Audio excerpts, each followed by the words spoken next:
Seem like amazing, guys. Can't wait for that performance. But right now, we're back in the kitchen to whip up something truly scrumptious. We all know and love a good old classic French toast for breakfast. In fact, I will eat, admittedly, an entire loaf of bread, Frenched.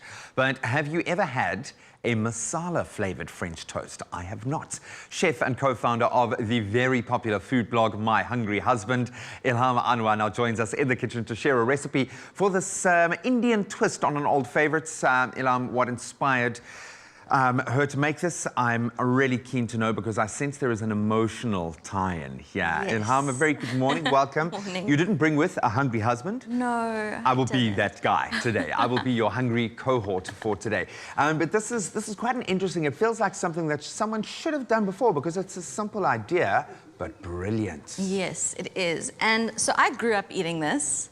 And my grandmother, you know, she would make this for us on a weekend.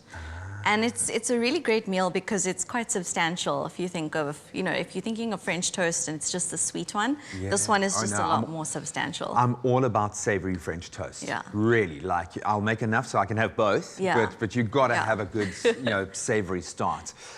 Beautiful stuff. So what it's going into, I see you've very controversially, you've placed a bowl of coriander between you and I. I don't know if that's to keep me away.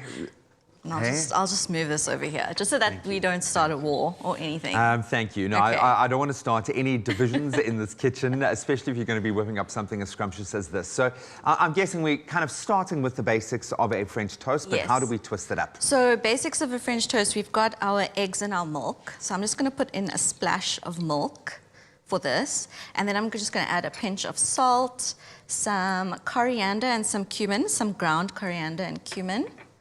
And then we've also got some turmeric.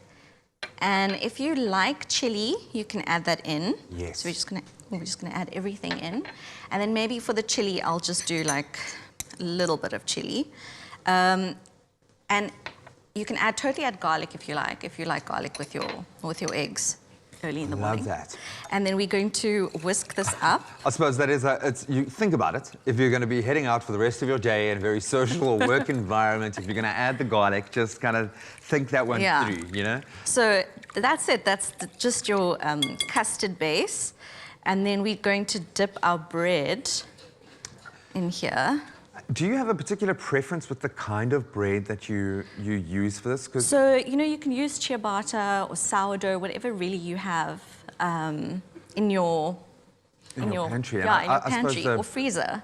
The advantage being that if you've got bread that's kind of on the wrong side of its lifespan, and you know, even the ends of the bread, like nobody ever likes to. I don't know why nobody ever likes to eat the ends of the bread, but when you've got those kind of big, chunky pieces and they're going a bit stale and dry, this is actually just like really perfect. Give it a good soak and a good rejuvenate.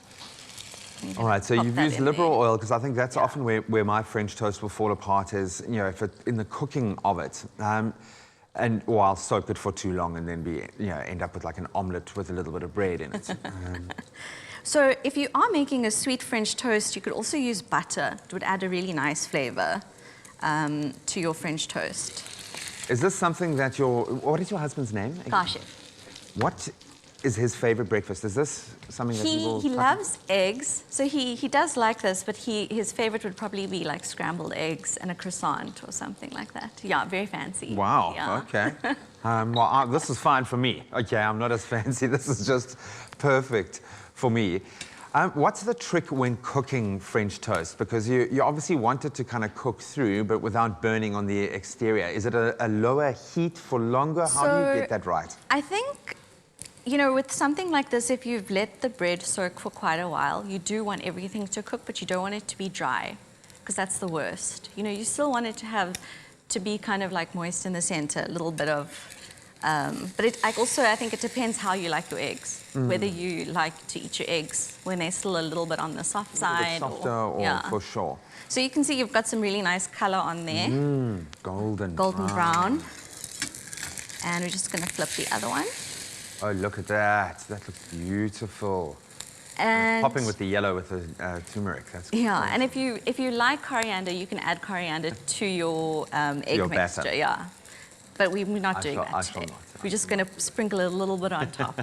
Well, you've said that you could still convert me. Maybe this is the recipe that gets me across the line, because I feel like I'm missing out on like a great part of life, but it's so fundamental to this style of cooking as well.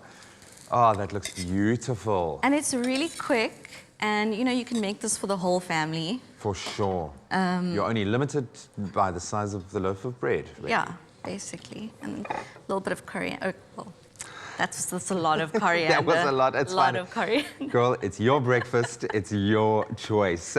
So do you think hubby would approve? Yes, he would.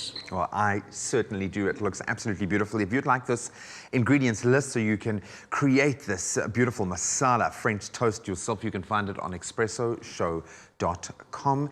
And I think all that's left is I'm going to have a taste of this, because I've earned the right, and I'm going to see if I can do it with the coriander as well. You're a genius in the kitchen. Thank you. I can't understand why your husband is ever hungry, because you are just so amazing.